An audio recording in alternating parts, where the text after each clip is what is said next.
जब निमंत्रण देकर आए थे तब हमारे देश में बहुत सामान्य सा माहौल था, जैसा कि हम देख रहे होते हैं। तो हमारा विषय क्या होता है? ईश्वर, वेद, यही सब विषय होता है। लेकिन पिछले 3-4 दिन से आपका, जब भी आप सोशल मीडिया खोलते होंगे, मेन स्ट्रीम मीडिया खोलते होंगे, तो आपका दिमाग खराब हो जाता होगा और प्रत्येक व्यक्ति का हो जाता है।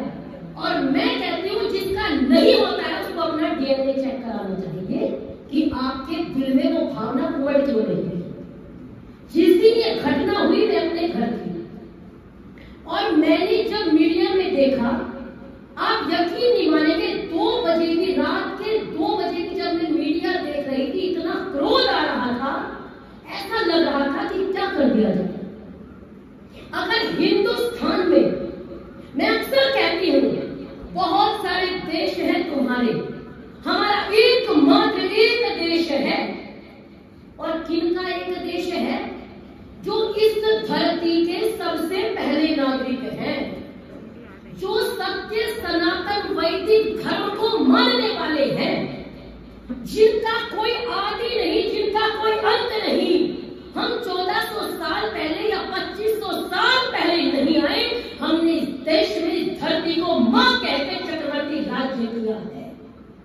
उसके बाद एक देश हमारा है। क्यों? क्योंकि ज्यादा संयम भी दुनिया में कायरता कहलाता है। और वीर भोग्या वसुंधरा, कायरों के लिए कुछ नहीं होता, उसका घर भी घर नहीं होता। हम सिमटते रहे और क्या कहते हैं, कुछ बात है कि हस्ती मिटती नहीं हमारी। इन पंक्तियों से तो मेरा बहुत ज्यादा विरोध है। कहां से नहीं मिटी? ये मीठे तराने कब तक सुनेंगे? एक होता है जो सोया होता है, उसको आप जगा सकते हो, भाई जग जा, सुबह हो गई। एक है जो जानबूझ के सोया है, और जानबूझ के सोने वाले को आप जगा नहीं सकते, कितना भी प्रयास कर लीजिए नहीं जगा सकते। आप विचार करो, सनातन मतलब क्या होता है? पुरातन मतलब पुराना, नूतन माने नया, और सनातन माने जो नया नहीं, पुराना नहीं, जो इस धराधाम पे सबसे पहले है और सबसे अंतिम तक हम रहेंगे। पढ़ के देखिए मैथिली शरणों।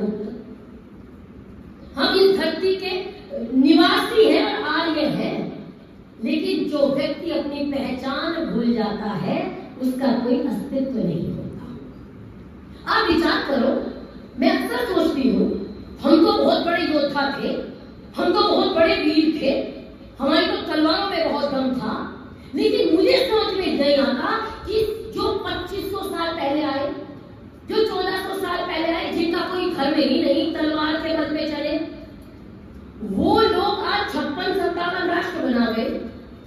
ईसाइयों के राष्ट्र देख लीजिए, इस्लाम वालों के राष्ट्र देख लीजिए। हम सत्य सनातन वैदिक धर्मी, जिन्होंने कभी किसी को नहीं सताया, जो चींटी के मारने की पीड़ा भी अनुभव करते हैं, जो पहली रोटी गाय के लिए और अंतिम रोटी कुत्ते के लिए निकालते हैं, उन सत्य सनातन वैदिक धर्मियों का देश कहाँ है? एक देश बता दो। तो पहले हम क्या करते थे? हिंदुस्तान एक देश तो है, लेकिन हिंदुस्तान के अंदर आपको अगर हिंदू होने के कारण मार दिया जाए तो विचार करने की आवश्यकता है, बचेंगे कैसे? देश बचाने का तस्वुर तो बहुत बाद का है, पहले ये तो तय हो इस घर को बचाए कैसे, ये बचेगा कैसे? और क्या कहते हैं, कुछ बात है कि हस्ती मिटती नहीं हमारी। अफगानिस्तान किसका था? कांधार किसका था? पाकिस्तान किसका था? बांग्लादेश किसका था? बलूचिस्तान किसका था? सब जगह से मिट गए। और आप विचार करके देखो, पहलगाम में जो हुआ, आज बहुत सारे प्रश्न लेकर के मैं आपके सामने आई हूं। लोगों ने अपना एजेंडा चलाना शुरू कर दिया। आप विचार करो, एक आम हिंदू का जीवन, एक आम हिंदू क्या करता है? बहुत मेहनत करता है, अपने बच्चे को पढ़ाता लिखाता है, अपना पेट काटता है, अपने बच्चे को यूपीएससी की कोचिंग करने भेजता है, अपने बच्चे को जज बनाता है, वकील बनाता है, डॉक्टर बनाता है, लेकिन मानव की हत्या करना नहीं सिखाता। बहुत सेंसिटिव बच्चा होता है हमारा, होता है कि नहीं होता है? अगर हमारे छोटे बच्चे को तलवार दिखा दी जाए तो उनकी माँ कहेगी नहीं नहीं मेरा बच्चा डर जाएगा। एक तो ट्रेनिंग के चक्कर आ जाते हैं, खून देख के मेरे बच्चे को चक्कर आ जाते हैं, उनका म्यूजियम में रखवा लो, ये मिट्टी के लोटे बाहर रखोगे तो चूहा खा जाएगा, और अंदर रखोगे नहीं किसी काम के लिए, बाहर कौवा लेगा और अंदर चूहा खा जाएगा, इनका कुछ काम नहीं है। और ऐसे बच्चे पैदा करके माँ को गर्व की अनुभूति होती है। और एक माँ वो थी जो शकुंतला का पुत्र भरत कहता है, अरे सिंह अपने मुंह को खोल, मैं तेरे दांतों को गिनना चाहता हूँ। वंशज भरत के थे, खेल खेल में ही सामने आ जाए सिंह तो चमड़े को फाड़ देते थे। आज क्या हो गए, हम कौन थे? मंत्री शरणगुप्त की पंक्तियां हैं, हम कौन थे, क्या हो गए और क्या होंगे अभी। आओ मिलकर के विचारें ये समस्याएं सभी।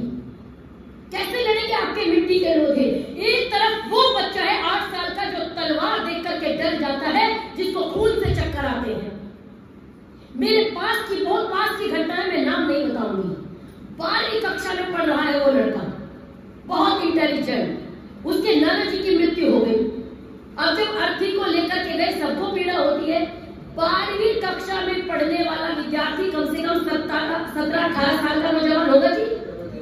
17-18 मतलब 17-18 साल का मतलब हमारे घर में कहा जाता है खाकड़ हो गया तो बराबर का हो गया, लाठी मजबूत हो गई। कहा जाता है कि नहीं कहा जाता है? 17-18 साल का बच्चा नाना जी की मृत्यु के यहाँ जाता है, अंत्येष्टि संस्कार में जाता है और चक्कर आ जाते हैं, और माँ कहती है मेरे बच्चे को तो चक्कर आ गई। ये लड़ेगी? सत्यता है हिंदू समाज की।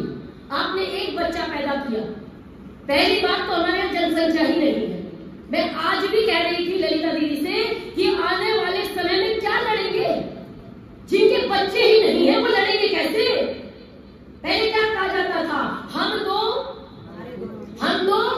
हमारे दो। हमको लगा 2 बच्चे तो ओल्ड फैशन हो गया। अब क्या कहते हैं, शेर का बच्चा एक ही अच्छा। वो अलग बात है कि शेर के बच्चा खून देखते ही चक्कर खाने गिर जाता है। फिर क्या कहते हैं, शेर का बच्चा एक ही अच्छा। शेर का बच्चा तो बोलता है बाप के बराबर में खड़ा हो जाए तो बाप को गर्व महसूस होता है कि मेरा बेटा खड़ा है। काय का कुछ नहीं होता इस दुनिया में, और लड़ने वाले के कदमों में जहान होता है।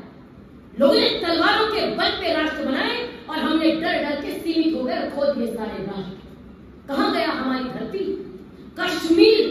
आप इतिहास उठा करके देखो, जितने भी आपको कश्मीरी पंडित मिलेंगे, संस्कृत के लेखक मिलेंगे, आचार्य जी से पूछ लीजिएगा मेरे बाद, निश्चित कर लीजिएगा कि मैं झूठ तो नहीं बोल रही। लगभग 95% ऐसे होंगे जो कश्मीरी पंडित थे और कश्मीर से आए थे।